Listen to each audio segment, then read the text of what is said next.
আসসালামু আলাইকুম বন্ধুরা, আপনারা সবাই কেমন আছেন? আশা করি আপনারা সবাই ভালো আছেন। তো আজকে আমি আপনাদের সামনে নিয়ে এসেছি কাঁকরোলের ভর্তা রেসিপি। আপনাদের বাসায় কোনো কিছু না থাকলে এই ভর্তাটি দিয়ে আপনি অনায়াসে ১-২ প্লেট ভাত খেতে পারেন। চলুন বেশি কথা না বলে মূল ভিডিওতে যাওয়া যাক। আমি এখানে ৩টি কাঁকরোল ধুয়ে পরিষ্কার করে নিয়েছি।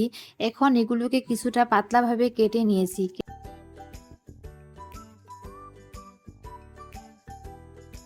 কেটে নেওয়ার পরে এখন এগুলোকে সুন্দর করে একটি বাটিতে তুলে নেব। এরপর একটি কড়াইয়ে সামান্য তেল দিয়ে ভেজে নিব। একটু বাদামি হওয়ার পরে এটাকে উঠিয়ে নেব। ভেজে নেওয়ার পরে একটি প্লেটে কাঁকরোলগুলোকে উঠিয়ে নেব। এরপর কিছু শুকনো মরিচ লবণ দিয়ে মেখে নেব।